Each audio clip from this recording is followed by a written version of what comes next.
दोस्तों सच बताऊं, आज मैं बेहद गुस्से में हूं। ये 2 कौड़ी के टीवी सीरियल वालों ने इतना पैसों का भूखा हो गया है कि हमारे आर्मी तक को नहीं छोड़ रहे हैं। वो सेकुलर और सूडो फेमिनिस्टों, ये वीडियो तुम सबके लिए मैं बना रहा हूँ, ध्यान देकर देखना। यही वो मिट्टी के बेटे हैं जो मिट्टी का लाज रखा था। दुश्मन से वो लड़ते लड़ते 17 गोली खाया था। हार ना माना कभी जो इसने टाइगर हिल पे तिरंगा लहराया था। यही वो योगेंद्र यादव थे जो परमवीर चक्र पाया था। दोस्तों बहुत दिन से सोच रहा था कि इनके ऊपर वीडियो बनाऊं और ये सही वक्त है देश के गद्दारों को वीडियो के माध्यम से जवाब देने का। आज मैं नहीं बोलूंगा वीडियो को लाइक शेयर कर दीजिए या फिर चैनल को सब्सक्राइब कर दीजिए। बस एक ही रिक्वेस्ट है, अगर वीडियो अच्छा लगा तो नीचे जय हिंद लिख देना कमेंट पे।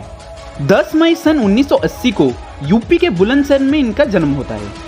बचपन से ही ये देश प्रेम में डूबे रहते थे क्योंकि इनके पिता और बड़े भाई भारतीय सेना में अपना सेवा दे रहे थे।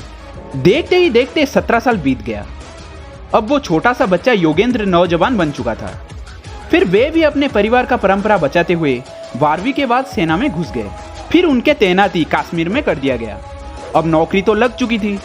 फिर हैंडसम होंग योगेंद्र के लिए एक के बाद एक विवाह प्रस्ताव आता गया। तो एक जगह योगेंद्र जी के घर वालों ने उनका विवाह तय कर दिया। तब योगेंद्र 20 दिन की छुट्टी लेकर घर चले आए, परंतु तभी कारगिल में युद्ध शुरू हो गया। दरअसल बात यह था, 1971 शिमला संधि के तहत भारत और पाकिस्तान ये तय किए थे कि सर्दी में कारगिल सेक्टर के जो स्ट्रैटेजिक पॉइंट होते हैं, जैसे टाइगर हिल हो गया, पॉइंट 5140 हो गया, जुबेट टॉप हो गया, ये सब स्थान से अपने अपने सैन्य पीछे ले जाएंगे क्योंकि सर्दी में वहाँ ड्यूटी करना काफ़ी ज़्यादा मुश्किल था। आप ये बात तो अवश्य सुना होगा, अति सर्वत्र गरितम। भारत का आज जो हाल है, ये भारत जो बेहद ज़्यादा सत्यवान बनने की कोशिश कर रहा है, ये इसी की वजह से है। ये मैं क्यों बोल रहा हूँ, आइए समझते हैं। आप तराइन का युद्ध देख लो। हमने मोहम्मद घोरी के ऊपर विश्वास किया, उसे कई बार जीवन दान दिया, पर वो जो एक बार धोखे से जीता, क्या वो हमें छोड़ा? 800 साल तक हमने गुलामी सहा।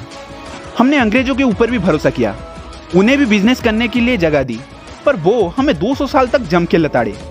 भारत के विभाजन के समय पाकिस्तान में जो हिंदू रह गए थे वो भी भरोसे के साथ रहे थे, पर आज उनका संख्या 27% से घटकर सिर्फ 1% रह गया है। हमारे ex prime minister Nehru ji क्या बोल रहे थे? हिंदी चीनी भाई भाई। देखा ना आपने 1962 में क्या हुआ? हमारे 10,000 सैन्य मार डाला चाइना ने। ये भाई भाई शब्द सिर्फ सुनने में अच्छा लगता है, वास्तविक जीवन में इसका कोई मूल्य नहीं है। ये सिर्फ आपका ब्रेन वॉश करने के लिए बनाया गया है। माफ करना, गुस्से में इधर उधर निकल जाता हूँ। अब आते हैं टॉपिक पर। भारत चुक्ति के हिसाब से अपने सैन्य पीछे ले गया, परंतु पता है पाकिस्तान ने क्या किया? वो पीछे जाने के बजाय वो सारे इलाका कब्जा लिया जो इलाका से भारत पीछे हटा था। 4 मई सन 1999 खबर आया कि पाकिस्तान कारगिल सेक्टर के सभी महत्वपूर्ण ठिकानों पर कब्जा कर चुका है। फिर कैप्टन सौरभ कालिया ने अपने सैन्य लेकर वहाँ पेट्रोलिंग के लिए गए, पर वे नहीं लौटे। फिर जब उनका मृत शरीर मिला, पाकिस्तानियों ने जो हालत किया था उनके डेड बॉडी के साथ, मैं आपको बता नहीं सकता। आप सुनोगे तो रो पड़ेगी। फिर भारत की जनता और तीनों सेना में दुख एवं गुस्से का माहौल बन गया। जब सरकार के ऊपर दबाव बढ़ने लगा तो भारतीय वायुसेना ने आगे आया और कैप्टन सौरभ कालिया की हत्या का प्रतिशोध लेने हेतु ऑपरेशन सफेद सागर लॉन्च कर दिया। फिर वायुसेना टाइगर हिल और जुबेक टॉप पर ताबड़तोड़ बमबारी कर दी, पर तब तक बहुत देर हो चुका था। पाकिस्तानियों ने वहां बंकर बना लिए थे और जब भारतीय वायुसेना वहां बम फेंकता था तब वे उस बंकर में छुप जाते थे। फिर बेबस होकर भारतीय वायुसेना ने अपने हाथ खड़े कर लिए। अब इस युद्ध का सारा दायित्व भारतीय स्थल सेना के कंधे पे आ गया। हालांकि युद्ध कारगिल सेक्टर में लड़ा जा रहा था, पर खतरे को भांपते हुए भारतीय नौसेना ने बंगोपसागर, अरब सागर और भारत महासागर पे अपने लड़ाके युद्धपोत उतार दिए ताकि समुद्र के रास्ते पाकिस्तान भारत पर हमला ना कर पाए। तब योगेंद्र और उनके 2 दोस्त सप्लाई बॉय का काम कर रहे थे। मतलब जब आर्मी लड़ता है तब उनके लिए खाना, पानी, हथियार एवं फास्ट एड का जरूरत पड़ेगी ना। तब योगेंद्र और उनके 2 दोस्त भाग भाग के जाते थे और जो सेना मोर्चा संभाले हुए थे उनके पास ये सामान पहुंचाते थे। तब पाकिस्तानियों को खदेड़ने का दायित्व भारतीय स्थल सेना ने 18 ग्रेनेडियर रेजिमेंट को दिया। फिर 18 ग्रेनेडियर रेजिमेंट ने ये कार्य करने के लिए अपने 3 कंपनियों को चुना और वे थे घातक, अल्फा एवं चार्ली कंपनी। योगेंद्र सिंह यादव घातक कंपनी के मेंबर थे।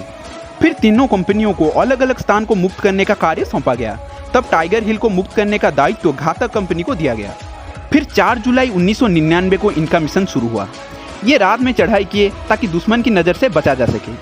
ये दिन रात चढ़ते गए, देखते ही देखते 3 दिन बीत गया, पर अब तक चोटी का कोई नामो निशान नहीं था। क्योंकि हालत ये था कि जब वे एक चोटी के पास पहुंचते थे और सोचते थे कि यहीं पे पाकिस्तानी होंगे, पर वहीं से एक दूसरी चोटी का शुरुआत हो जाता था। फिर एक चोटी के ऊपर घातक कंपनी रुका, थोड़ा आराम किया, चाय पिए और थोड़ा हंसी मजाक भी की। तब कैप्टन सचिन निम्बालकर ने बोले, तुम सब चाय वाय पियो, मैं जरा पाकिस्तानियों का ठिकाना देख के आता हूँ। जैसे ही वो 2 कदम आगे गए, उनके ऊपर गोलियों की बारिश हो गई। इसके आगे का घटनाक्रम मैं 3 दिन बाद इसके पार्ट 2 वीडियो में बताऊंगा, क्योंकि ये वीडियो बहुत लंबा हो जाएगा और फिर आप बोर हो जाओगे, जो मैं नहीं चाहता। अब मुझे दीजिए इजाज़त, चलते हैं इसके अगले भाग की तरफ। तब तक जय जगन्नाथ।